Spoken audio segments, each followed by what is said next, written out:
નમસ્કાર, ન્યૂઝ ફોકસમાં હું ભૈરવી કોશિયા આપ સૌનું સ્વાગત કરું છું। શરૂઆત કરીએ આજના મુખ્ય સમાચારથી।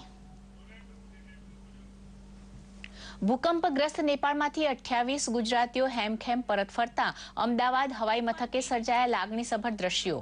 વિકટ સ્થિતિમાં મદદ માટે સરકારનો માન્યો આભાર। ભૂકંપ પીડિતો માટે રાજ્યમાં ઠેર ઠેર પ્રાર્થના સભાઓનું આયોજન।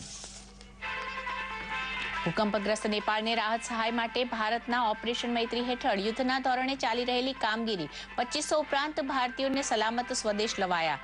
નેપાળ ભૂકંપનો મૃત્યુઆંક 3700 ને પાર। એનડીએમએ ચાલુ કરી હેલ્પલાઇન 0111078। ભૂકંપથી ભારતમાં 72 જણાના મરણ, એકલા બિહારમાં જ 56 જણા બન્યા કાળનો ભોગ। બિહારમાં એનડીઆરએફની 4 અને ઉત્તર પ્રદેશમાં 1 ટીમ કાર્યરત।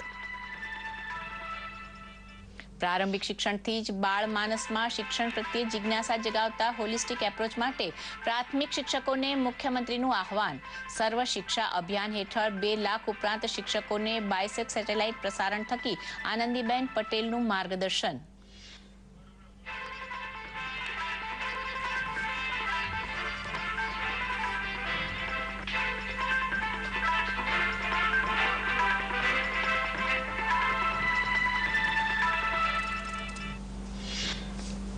ગુજરાતભરમાં ફરી કાળઝાળ ગરમીનું સામ્રાજ્ય, નાગરિકોને દઝાડતા વૈશાખી વાયરાઓ। રાજકોટ 44 જ્યારે અમદાવાદ અને ડીસા 43.3 ડિગ્રીએ શેકાયા।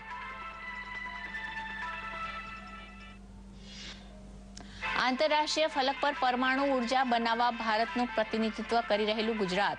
ફ્રાન્સના ન્યુક્લિયર ફ્યુઝન રિએક્ટર માટે 10% જેટલા પાર્ટ્સ બનાવી રહેલી ગાંધીનગરની પ્લાઝમા રિસર્ચ ઇન્સ્ટિટ્યૂટ। કર નીતિને સાનુકૂળ બનાવવાની જરૂરિયાત જણાવતા નાણામંત્રી અરુણ જેટલી। પાછલી તારીખથી કર વસૂલીનો સરકારનો ઈરાદો નહીં હોવાની સ્પષ્ટતા। સમાચાર વિગતવાર। ભૂકંપની વિભીષિકાનો સામનો કરી રહેલા નેપાળને ભારત ઓપરેશન મૈત્રી અંતર્ગત સતત બચાવ અને રાહત કામગીરીમાં મદદ કરી રહ્યું છે। નેપાળમાં ભૂકંપ 3700થી વધુ લોકોનો ભોગ લઈ ચૂક્યો છે। મૃત્યુઆંક હજી વધવાની સંભાવના છે, જ્યારે 5000 લોકો હોસ્પિટલમાં સારવાર લઈ રહ્યા છે। એનડીઆરએફની વધુ 6 ટીમો નેપાળ જવા રવાના થઈ છે। દરમિયાન વિદેશ સચિવ એસ જયશંકર તથા રક્ષા સચિવે સાંજે પત્રકાર પરિષદમાં નેપાળમાં રાહત બચાવ કામગીરી અંગે વધુ વિગતો આપતા જણાવ્યું કે એનડીએમએની રાષ્ટ્રીય હેલ્પલાઇન શરૂ કરાઈ છે, જેનો નંબર 0111078 છે। નેપાળમાંથી વધુ લોકોને સ્વદેશ લાવવા 170 બસ રવાના કરાઈ છે। પ્રસ્તુત છે એક અહેવાલ। નેપાળ 2 દિવસથી આવી રહેલા ભૂકંપના શ્રેણીબદ્ધ આંચકાથી ત્રસ્ત છે। સોમવારે સવારે એક વધુ આંચકાએ નેપાળને હચમચાવી દીધું હતું। આ ઘટનાક્રમ વચ્ચે ભારત ઓપરેશન મૈત્રી અંતર્ગત નેપાળના ભૂકંપ પીડિતોને ઝડપી મદદ પહોંચાડવા પ્રયત્નશીલ છે। એનડીઆરએફની 10 ટુકડી બચાવ અને રાહત કામગીરીના કામે લાગી ગઈ છે। કાટમાળમાં દબાયેલા જીવતા લોકોને સુરક્ષિત બહાર કાઢવા સઘન પ્રયાસ થઈ રહ્યા છે। ભૂકંપના આફ્ટરશોક અને વરસાદ વારંવાર બચાવ કામગીરીને અવરોધે પણ છે। આવા કપરા સંજોગોમાં ઓપરેશન મૈત્રી અંતર્ગત નેપાળને બેઠું કરવા પ્રયાસ થઈ રહ્યા છે। मेरी स्वयं माननीय श्रीमती सुषमा स्वराज जी से बात हुई कल, और नेपाल सरकार और भारत सरकार मिलके किस प्रकार से अधिक हम सहायता दे पाएं बिजली के क्षेत्र में, पावर लाइंस को शुरू करने में, उसके लिए हम सब लगे हुए हैं। ભારતીય વાયુસેનાના 2 ડઝન વિમાન અને હેલિકોપ્ટર્સ પણ ઓપરેશન મૈત્રી અંતર્ગત નેપાળમાં બચાવ અને રાહતની કામગીરી કરી રહ્યા છે। તેમની મદદથી નેપાળ રાહત સામગ્રી પહોંચાડીને નેપાળમાં ફસાયેલા ભારતીયો અને વિદેશીઓને સુરક્ષિત સ્થાને પહોંચાડાઈ રહ્યા છે। વાયુસેનાના વિમાનની મદદથી જ 2500 જેટલા ભારતીયોને સુરક્ષિત ભારત લાવવામાં આવ્યા છે। ભારતીય સેનાએ નેપાળમાં 18 જેટલી ચિકિત્સા છાવણીઓ ઊભી કરી છે। તૂટેલા રસ્તાના સમારકામનું કામ પણ ચાલી રહ્યું છે। રાષ્ટ્રીય ડિઝાસ્ટર મેનેજમેન્ટના 700 તાલીમબદ્ધ કર્મચારીઓ પણ નેપાળમાં કાર્યરત છે। ભારતે દવા, ધાબળા, 50 ટન પાણી અને અન્ય રાહત સામગ્રી સાથે 13 વિમાનો નેપાળની મદદે રવાના કર્યા હતા। More number of people are coming in at Kathmandu airport. उनको evacuate करके यहाँ safe place में लेके आ रहे हैं।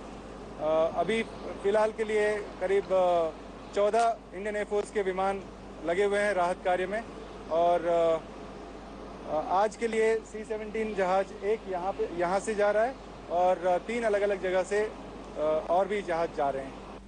ગૃહમંત્રી રાજનાથસિંહની સૂચનાને પગલે ઉત્તર પ્રદેશ અને બિહારના મુખ્યમંત્રી અને કેન્દ્ર સરકારની એજન્સીઓએ સમન્વય સાધીને બંને રાજ્યોમાંથી ઉતારુ બસો નેપાળ રવાના કરી છે. આ બસોમાં ભારત અને વિદેશોના ભૂકંપ પીડિતોને ભારત લાવવામાં આવશે. જયનગર, રક્સોલ સહિત 4 સરહદી સ્થળે તબીબી કેમ્પ કાર્યરત થયા છે. जो नेपाल के सीमावर्ती इलाके हैं वहां से करीब 40 बसों की बात थी. 40 बसें यहां से जाएंगी. आज सुबह 30 बसें जा चुकी हैं और ये बसें जो पोखरा बेस कैंप है नेपाल में वहां तक 10 बसें पहुंच चुकी हैं. નેપાળમાં છેલ્લા 3 દિવસમાં 66 આફ્ટર શોક નોંધાયા છે. 63 લાખ લોકો ભૂકંપ અસરગ્રસ્ત છે. ભારતના સૈનિકો અને ડિઝાસ્ટર મેનેજમેન્ટના સેંકડો કર્મચારીઓ આ સંજોગોમાં પણ ખડેપગે કાર્યવાહી કરી રહ્યા છે. દૂરદર્શન સમાચાર, અમદાવાદ. નેપાળ ભૂકંપ વિભીષિકાની નોંધ લઈને સંસદે પણ સંવેદના જાહેર કરી છે. લોકસભાએ ભૂકંપનો ભોગ બનેલ દિવંગતોને અંજલિ આપી હતી. ગૃહમંત્રી રાજનાથસિંહે લોકસભામાં નિવેદન આપતા નેપાળને શક્ય તમામ મદદ કરવાની ભારતની પ્રતિબદ્ધતા પણ દોહરાવી હતી. પ્રસ્તુત છે એક અહેવાલ. ભારતે ઓપરેશન મૈત્રીની મદદથી પડોશી દેશને મદદ કરવા કમર કસી છે, ત્યારે લોકસભાએ પણ સંવેદના જાહેર કરતા ભૂકંપનો ભોગ બનેલા દિવંગતોને અંજલિ આપી હતી. ગૃહમંત્રી રાજનાથસિંહે નેપાળને આ આપત્તિની પળોમાં મદદ કરવા હાથ ધરવામાં આવેલા ઓપરેશન મૈત્રી અંગે લોકસભામાં નિવેદન પણ આપ્યું હતું. તેમણે જણાવ્યું હતું કે કાટમાળમાં દબાયેલા જીવતા લોકોને બચાવી લેવા એનડીઆરએફના જવાનો જહેમત લઈ રહ્યા છે. રાહત અને બચાવ સામગ્રી પહોંચી ચૂકી છે. भारत की 10 एनडीआरएफ के दल काठमांडू पहुंच चुके हैं. एनडीआरएफ टीमों ने अब तक 10 व्यक्तियों को जिंदा निकाला है और 4600 निकाले हैं. मैं समझता हूं कि संख्या और अधिक बढ़ गई होगी. अन्य 6 एनडीआरएफ की टीमें नेपाल के लिए भेजी जा रही हैं. भारतीय सेना ने एक इंजीनियरिंग टास्क फोर्स और 18 चिकित्सा दल काठमांडू में नियुक्त कर दिए हैं. ભૂકંપ અસરગ્રસ્ત વિસ્તારમાં ફસાયેલા ભારતીય અને વિદેશી નાગરિકોને બચાવવા સરકાર દ્વારા લેવાઈ રહેલા પગલાંની પણ ગૃહમંત્રીએ જાણકારી આપી હતી. नेपाल से बहुत सारे लोग जो भारत आना चाहते हैं, भले ही वह विदेशी हों, तो वहां से भी निकाल कर उनको भारत लाया जा सकता है. और ग्रेटिस वीजा का भी प्रोविजन हमारे प्रधानमंत्री जी ने कर दिया है. दूसरे देशों के लोग भी यदि नेपाल में तो वह भी यदि भारत आना चाहते हैं तो तुरंत उन्हें वीजा दिया जाना चाहिए, ग्रेटिस वीजा दिया जाना चाहिए. ગૃહમંત્રીએ જણાવ્યું હતું કે નેપાળમાં બચાવ અને રાહત કામગીરી માટે તમામ એજન્સી વચ્ચે સમન્વય સાધવા એક આંતર મંત્રાલય જૂથ પણ નેપાળ જવા રવાના થઈ રહ્યું છે. સંસદીય કાર્યમંત્રી વેંકૈયા નાયડુએ તમામ સાંસદ પોતાના 1 મહિનાનું વેતન રાહત ભંડોળ માટે અર્પણ કરે તેવી દરખાસ્ત મૂકતા તમામ સાંસદ એકી અવાજે તે સાથે સહમત થયા હતા. પ્રધાનમંત્રી નરેન્દ્ર મોદીએ પણ ટ્વીટ કરીને નેપાળને આ મુસીબતની પળોમાં મદદ કરવા સમગ્ર દેશે તત્પરતા દાખવી તે બદલ દેશવાસીઓ અને રાહત કર્મીઓનો આભાર માન્યો હતો. નેપાળ ભૂકંપ વિભીષિકા અને મૈત્રી ઓપરેશનને સઘન બનાવવાને મુદ્દે પ્રધાનમંત્રીએ રાત્રે બેઠક પણ બોલાવી છે. દૂરદર્શન સમાચાર, અમદાવાદ. આજે લોકસભામાં કેન્દ્રીય ગૃહમંત્રી રાજનાથસિંહે ભૂકંપગ્રસ્ત બિહાર, ઉત્તર પ્રદેશ જેવા ભૂકંપની અસર પામેલા રાજ્યોની સ્થિતિ બાબત વિસ્તૃત નિવેદન કર્યું હતું. તેમણે જણાવ્યું હતું કે નેપાળની સાથે ભારતમાં બિહાર તથા ઉત્તર પ્રદેશને ભૂકંપથી સૌથી વધારે અસર થવા પામી છે. દેશમાં આ ભૂકંપથી કુલ 72 લોકોના મોત થયા છે. બિહારમાં સૌથી વધુ 56 જણાના મોત થયા છે. ઉત્તર પ્રદેશમાં 12, પશ્ચિમ બંગાળમાં 3 અને રાજસ્થાનમાં 1 વ્યક્તિના મોત નીપજ્યા છે. 300 ઉપરાંત વ્યક્તિઓ ઘાયલ થવા પામી છે. બિહારમાં એનડીઆરએફની 4 ટીમો અને ઉત્તર પ્રદેશમાં 1 ટીમ રાહત બચાવ કાર્યમાં પ્રવૃત્ત છે. न केवल बहुत बड़े पैमाने पर नेपाल में विनाश किया, बल्कि भारत में कई राज्यों को भी प्रभावित किया. भारत में अब तक 72 मौतों की जानकारी है. बिहार में 56, उत्तर प्रदेश में 12, पश्चिम बंगाल में 3, राजस्थान में 1 और 280 से अधिक लोगों के घायल होने की सूचना है. यह संख्या 300 से भी अधिक हो सकती है. अध्यक्ष महोदय, भवनों और अन्य निर्माणों को सिक्किम, पश्चिम बंगाल, बिहार और उत्तर प्रदेश में भी क्षति पहुंची है. संबंधित राज्य सरकारें आवश्यक कदम उठा रही हैं. वैसे तो भारत सरकार द्वारा 5 एनडीआरएफ की टीमें भेजी गई हैं, जिनमें से 4 बिहार में और एक उत्तर प्रदेश में तैनात हैं। मैं यह भी जानकारी देना चाहता हूं कि उत्तर प्रदेश में जहां टीम भेजी गई है वह गोरखपुर भेजी गई है और बिहार में गोपालगंज, दरभंगा, मुजफ्फरपुर, सुपौल में भेजी गई है। નેપાળના ભૂકંપમાં ગુજરાતના ઘણા પ્રવાસીઓ ફસાઈ ગયા છે, પરંતુ કેન્દ્ર સરકાર દ્વારા નેપાળમાં ફસાયેલા ભારતીય લોકોને પરત લાવવાની કામગીરી જોરશોરથી શરૂ થઈ છે, જેના ભાગરૂપે અમદાવાદના સરદાર પટેલ ઇન્ટરનેશનલ એરપોર્ટ પર પ્રથમ 28 ગુજરાતીઓ હેમખેમ પાછા ફર્યા હતા। એક રિપોર્ટ। અમદાવાદ હવાઈ મથકે હૃદયદ્રાવક દ્રશ્યો જોવા મળ્યા। પ્રસંગ હતો ભૂકંપગ્રસ્ત નેપાળમાં ફસાયેલા 600 જેટલા ગુજરાતીઓ પૈકી 28 લોકોની સ્વદેશ વાપસીનો। 2 દિવસથી ઉચાડ સાથે ગુજરાત આવવાની રાહ જોઈ રહેલા આ પ્રવાસીઓના ચહેરા પર હાશકારો સ્પષ્ટપણે નજરે ચડતો હતો। પ્રવાસીઓએ જણાવ્યું કે વિકટ પરિસ્થિતિમાં પણ સરકારના પ્રયાસોથી અમે હેમખેમ પાછા આવી શક્યા છીએ। જોરદાર આંચકો આવ્યો, પણ ભગવાનની દયાથી બધા બચી ગયા છે। ત્યારબાદ અમે નેપાળ આવ્યા તો નેપાળમાં તો ખૂબ નુકસાન હતું અને એ દિવસે અમે બધા જ પ્રવાસીઓ આખી રાત બસની અંદર વિતાવેલો છે। પોતાના નિકટના સ્વજનોને સલામત પાછા મેળવીને એમને લેવા આવેલા લોકોનો આનંદ પણ જાણે સમાતો ન હતો। આમ ખુશી આનાથી વધારે કંઈ નથી અત્યારે એમ જોવા જઈએ તો। It has been wonderful experience. બધી જે થયું એ થયું છે અને એક્સેપ્ટ આપણે એ રીતે કરી લઈએ। આજે અહીંયા છે એની જ આપણે ખુશી મનાવી છે। આ બાજુ રાજકોટના હર્ષદભાઈ અને એમના પત્ની રામેશ્વરી પોતાના 10 વર્ષના રજની સાથે નેપાળમાં જતા ત્યાં ફસાઈ ગયા હતા, પણ ઇન્ડિયન એમ્બેસીની મદદથી માદરે વતન પાછા ફરતા રાજકોટના એમના નિવાસસ્થાને ઉત્સવનો માહોલ સર્જાયો હતો।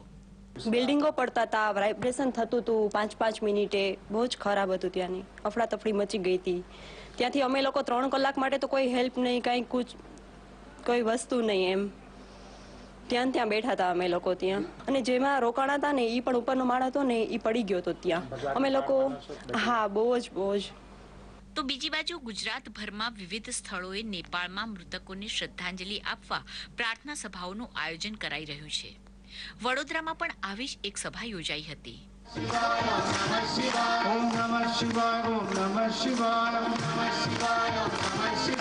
નેપાળમાં ફસાયેલા ગુજરાતીઓને આવનારા દિવસોમાં દિલ્હી અને બાદમાં ગુજરાત સુધી લાવવામાં આવશે। દૂરદર્શન સમાચાર, અમદાવાદ। કેન્દ્રીય નાણામંત્રી અરુણ જેટલીએ જણાવ્યું છે કે દેશના વિકાસ માટે સમયબદ્ધ નીતિ વિષયક નિર્ણયો લેવા જોઈએ। દિલ્હીમાં વિજ્ઞાન ભવન ખાતે 16મા ડીપી કોહલી સ્મૃતિ વ્યાખ્યાનમાં બોલતા શ્રી જેટલીએ જણાવ્યું હતું કે કૃષિ ક્ષેત્ર સાથે જોડાયેલા લોકોની ઉન્નતિ માટે ઢાંચાગત વિકાસ યોજનાઓ બનાવવી જોઈએ। શ્રી જેટલીએ એવું પણ જણાવ્યું હતું કે કર નીતિને અનુકૂળ બનાવવાની જરૂર છે। તેમણે સ્પષ્ટતા કરી હતી કે પાછલી તારીખથી કર વસૂલ કરવાનો સરકારનો કોઈ ઈરાદો નથી। આ કાર્યક્રમમાં સીબીઆઈના અધિકારીઓને પોલીસ મેડલ શ્રી જેટલીના હસ્તે અર્પવામાં આવ્યા હતા। The government doesn't intend either to tax people retrospectively or unless a particular process of careful due diligence is followed to act on existing legislations which had provided for a retrospective legislation. We've kept that word. મુખ્યમંત્રી આનંદીબેન પટેલે પ્રારંભિક શિક્ષણથી જ બાળમાનસમાં શિક્ષણ પ્રત્યે વધુ જિજ્ઞાસા તથા રુચિ જાગે તેવું હોલિસ્ટિક એપ્રોચ સાથેનું વાતાવરણ નિર્માણ કરવા પ્રાથમિક શિક્ષકોને અનુરોધ કર્યો છે। સર્વ શિક્ષા અભિયાન દ્વારા યોજાયેલા શિક્ષક સજ્જતા તાલીમ કાર્યક્રમમાં બાયસેગના માધ્યમથી મુખ્યમંત્રીએ 2 લાખ ઉપરાંત શિક્ષકોને સંબોધ્યા હતા। તેમણે વધુમાં જણાવ્યું હતું કે શિક્ષકની નિરીક્ષણ શક્તિ ઉપરછલ્લી ના હોવી જોઈએ। શિક્ષકે બાળમાનસમાં ઊંડા ઉતરી બાળકને શિક્ષણમાં રુચિ જાગે તે રીતે સંવાહક બનવું જોઈએ। આનંદીબેને જણાવ્યું હતું કે માત્ર પાઠ્યક્રમનું જ્ઞાન આપીને સંતોષ માનવાને બદલે એક્ટિવિટી બેઝડ લર્નિંગથી બાળકનો સર્વાંગી વિકાસ થાય અને તેનામાં જ્ઞાન સંપદા ખીલે તે રીતે શીખવવું જોઈએ। બાળકોમાં કમ્પ્યુટર પ્રત્યેની રુચિ વધે તે સાથે સ્વચ્છતા અંગેની જાગૃતિ કેળવવા પણ તેમણે અપીલ કરી હતી। 1-4-14 એના બદલામાં બાળકોએ લખ્યું 2-1-12 3-1-13 4-1-14। આ જ્યારે મારા ધ્યાન ઉપર આવી ત્યારે મેં શિક્ષકને બતાવ્યું કે બેન જરા આપ જુઓ કે એને બરાબર લખ્યું છે. શિક્ષકે આમ કરીને જોઈ લીધું અને મને જવાબ આપ્યો કે હા બરાબર લખ્યું છે. બીજા શબ્દો લખાવ્યા તો સ્વાભાવિક છે બધા જ બાળકોએ મગ લખાવ્યું તો મગ લખ્યું. બે બાળકો એવા હતા કે જેણે અહીંથી શરૂઆત કરી મ ગ. તમે વાંચશો કેવી રીતે? આમથી વાંચશો કે આમથી વાંચશો? કે આ શરૂઆતમાં પહેલા ધોરણની અંદરના બાળકો નવા શાળામાં આવે છે, ડર હોય છે આવડશે કે નહીં આવડે. અને હું ઈચ્છું છું કે શાળાના શિક્ષક મિત્રો પહેલા અને બીજા ધોરણની અંદર બહુ જ કાળજીપૂર્વક ઝીણામાં ઝીણી બાબતો જોશે. તાજેતરના કમોસમી માવઠાથી ગરમીમાં મળેલી રાહત ટૂંક જીવી નીવડી છે અને એપ્રિલ માસના મધ્ય ભાગથી ગુજરાત સૌરાષ્ટ્રમાં શરૂ થયેલી ઉનાળાની આકરી ગરમીએ હવે માઝા મૂકી છે. વૈશાખના વાયરા લોકોને દઝાડી રહ્યા છે. અમદાવાદ, ગાંધીનગર કે સૌરાષ્ટ્રના રાજકોટ, જામનગર, કચ્છ જેવા વિસ્તારોમાં ગરમીનો પારો 40 થી 43 ડિગ્રીને આંબી રહ્યો છે. આજે રાજકોટ 44 અને અમદાવાદ તથા ડીસા 43.3 ડિગ્રી ગરમીમાં શેકાયા હતા. લોકો બપોરે બહાર નીકળવાનું ટાળી રહ્યા છે. બપોરે માર્ગો પર કર્ફ્યુ જેવો માહોલ હોય છે.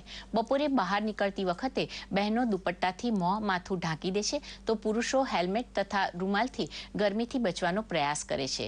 ગોગલ્સની માંગ વધી છે તો ઠંડા પીણા, બરફ તથા શેરડીના રસની પણ ભારે ઘરાકી જોવા મળે છે.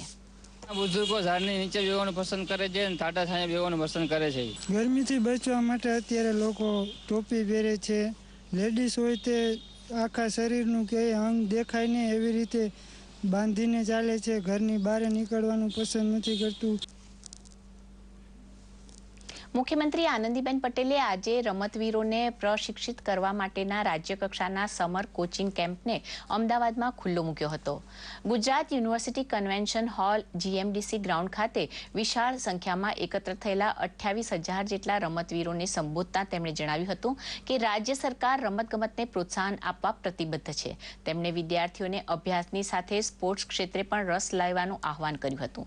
તાજેતરમાં યોજાયેલ ખેલ મહાકુંભના વિજેતા રમતવીરોનું રમત કૌશલ્ય વધે તે હેતુથી આ સમર કોચિંગ કેમ્પનું આયોજન કરાયું છે. રમતગમત મંત્રી નાનુભાઈ વાનાણી તથા અન્ય કેટલાક મંત્રીઓ કાર્યક્રમમાં હાજર રહ્યા હતા. આજથી જિલ્લે જિલ્લે સમર કેમ્પનો આરંભ થયો છે.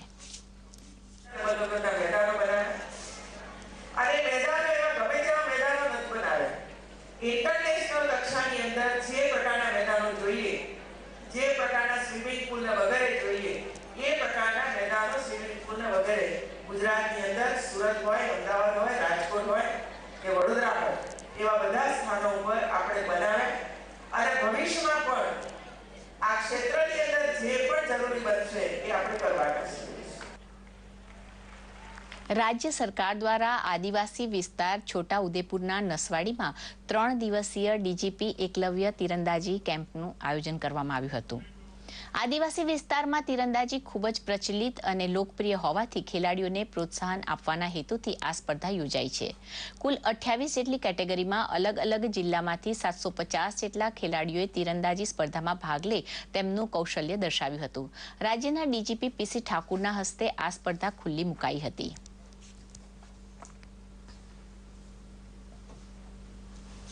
तीरंदाजी के लिए अंतर्राष्ट्रीय स्तर का एक अकेडमी खोलना होगा तो तत्काल उन्होंने इस बात की हामी भरी और अब छोटा उदेपुर में 9 करोड़ की लागत से इस देश का पहला किसी राज्य सरकार द्वारा बनाया गया पहला अंतर्राष्ट्रीय स्तर का तीरंदाजी अकेडमी खुलने जा रहा है. પર્યાવરણને અનુકૂળ હોય તેવી પરમાણુ ઉર્જા બનાવવા માટેના વિશ્વસ્તરીય સંશોધનમાં ભારત બહુ મહત્વપૂર્ણ ભૂમિકા નિભાવી રહ્યું છે. ગાંધીનગર સ્થિત પ્લાઝમા રિસર્ચ ઇન્સ્ટિટ્યૂટ ફ્રાન્સમાં તૈયાર થઈ રહેલા વિશ્વના સૌપ્રથમ ન્યુક્લિયર ફ્યુઝન રિએક્ટર માટે 10% જેટલા પાર્ટ્સ બનાવી રહ્યું છે. વિશ્વમાં આ પ્રકારના સૌપ્રથમ સંશોધનમાં યોગદાન આપનાર ભારત આવનાર સમયમાં દેશમાં ન્યુક્લિયર પાવરને નવી દિશા આપશે. ચર્નોબિલ અને ફોકોશીમાની ન્યુક્લિયર દુર્ઘટનાએ વિશ્વમાં ન્યુક્લિયર પાવરની શક્તિને સાબિત કરી દીધી. હેવી અને અસ્થિર ન્યુક્લિયર ફિશનનો ઉપયોગ બેહદ ઘાતક નીવડ્યો. જ્યારે ન્યુક્લિયરની અન્ય ટેકનિકનો ઉપયોગ નાના નાના તત્વોની સાથે મેળવીને કરવામાં આવે તો સુરક્ષિતપણે ઉર્જા ઉત્પન્ન કરી શકાય કે જે રીતે સૂરજ અને તારા એકબીજા સાથે મળીને કરે છે. આવો જ એક સુરક્ષિત પ્રયોગ ધરતી પર કરવા વૈજ્ઞાનિકો પ્રયત્નશીલ છે. एक बहुत ही गर्म पदार्थ जो हो ड्यूटेरियम ट्रिटियम का, इसको दीवारों से दूर रखा जाए क्योंकि ये बहुत ही गर्म होता है, करोड़ों डिग्री टेम्परेचर पर होता है. और इसको समझने के लिए हमको प्लाज्मा फिजिक्स की आवश्यकता पड़ी है. तो वो अब समझ में आने लगा है. अब हम जानते हैं कि वो क्यों, कितनी देर तक, कैसे हम इसको ठीक से रख सकते हैं और इसका फ्यूजन रिएक्शन हो जाए. तो इसलिए प्लाज्मा फिजिक्स की काफ़ी आवश्यकता पड़ी है हमको, लेकिन अब काफ़ी इसमें सक्सेस मिली है. तो ऐसा लगता है कि चंद सालों में ये एनर्जी हम दिखा पाएंगे, सारे विश्व को दिखा पाएंगे कि एनर्जी इस्तेमाल हो सकती है. 150 જેટલા પાર્ટ્સ મળીને તૈયાર થનાર પ્રોજેક્ટ ઈટરના 14 જેટલા પાર્ટ્સ ભારત બનાવી રહ્યું છે, જેમાં રાયોસ્ટેટ જેવો મુખ્ય ભાગ પણ સામેલ છે, જે યુએસએમાં બનેલા વિશ્વના સૌથી મોટા સુપર કંડક્ટિંગ મેગ્નેટને લઘુત્તમ તાપમાન -296 ડિગ્રી પર રાખવાનું કાર્ય કરશે. આ ઉપરાંત વાલ્વ, શિલ્ડ અને પાવર સપ્લાય સિસ્ટમ બનાવવાનું કામ પણ ભારતમાં કરવામાં આવી રહ્યું છે. हमने सोचा कि इस प्रोजेक्ट पे ज्वाइन करके हम ये कर सकते हैं कि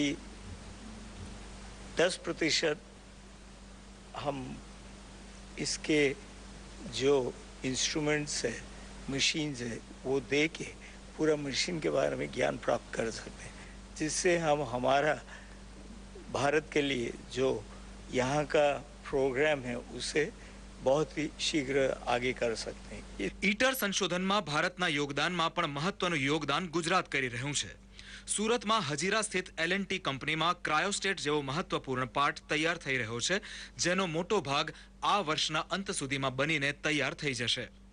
આ ઉપરાંત વડોદરા ઇનોક્સ ઇન્ડિયા લિમિટેડમાં ક્રાયોલિન બનાવવામાં આવી રહ્યું છે, જે ન્યુક્લિયર તત્વો એટલે કે ઈંધણનો સપ્લાય કરવા રૂપે ઉપયોગમાં લેવાશે. 4 मेजर कॉन्ट्रैक्ट्स हैं.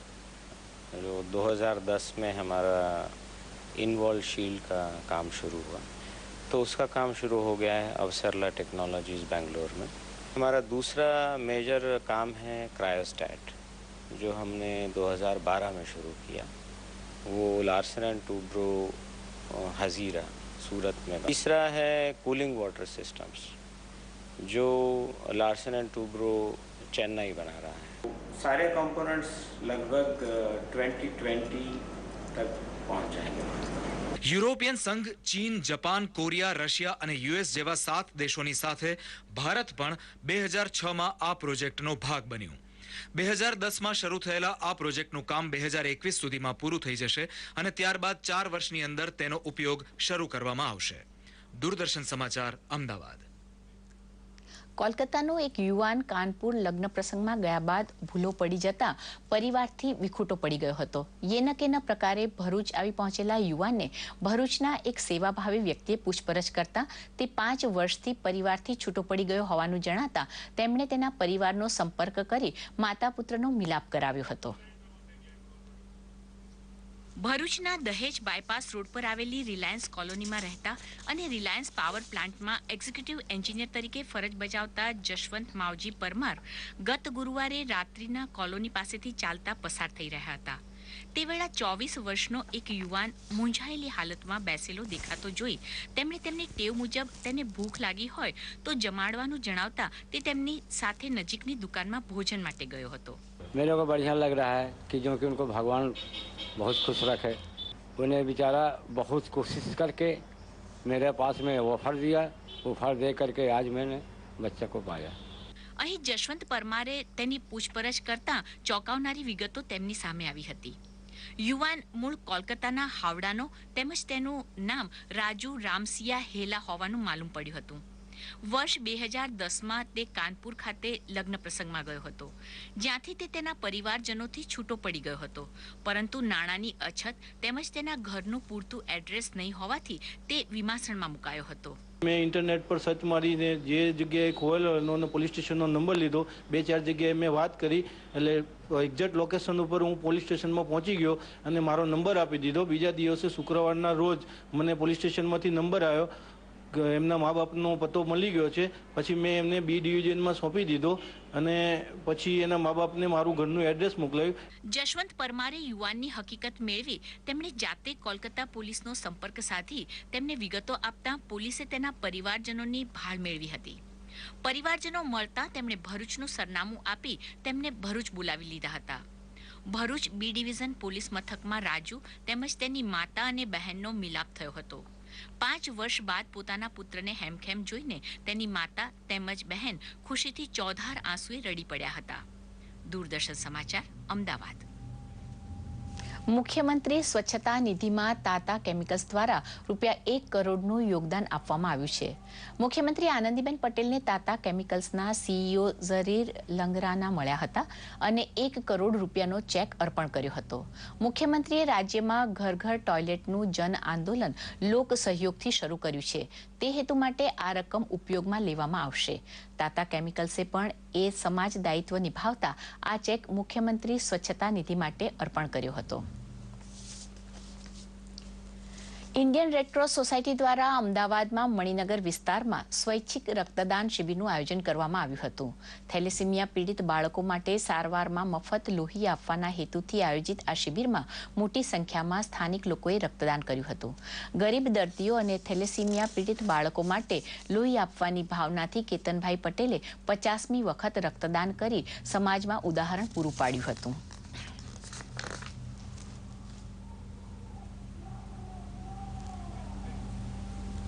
અને હવે જોઈએ કેટલાક મહત્વના આંતરરાષ્ટ્રીય સમાચારો સંક્ષિપ્તમાં.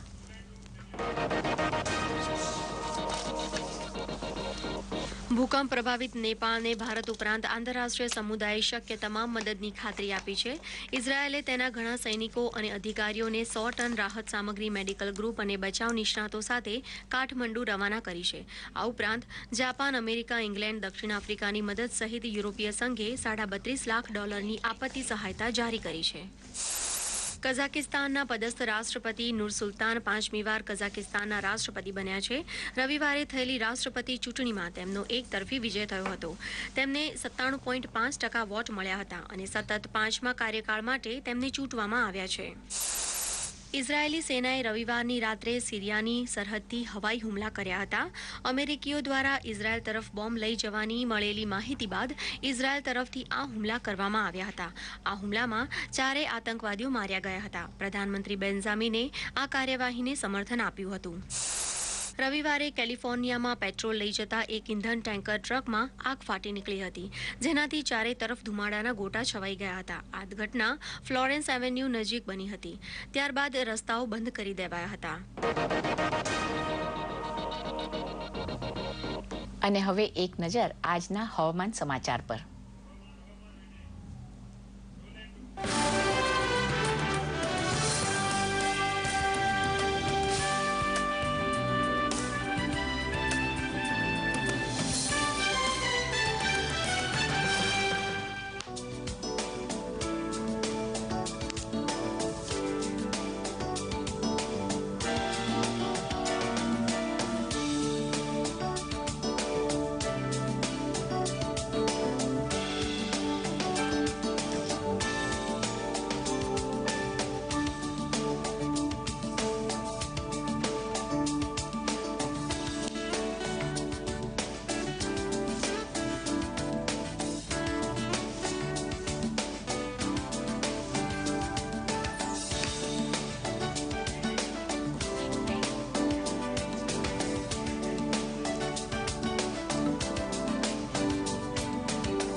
આ સાથે આજનું ન્યૂઝ ફોકસ સમાપ્ત થયું. નમસ્કાર, શુભરાત્રી.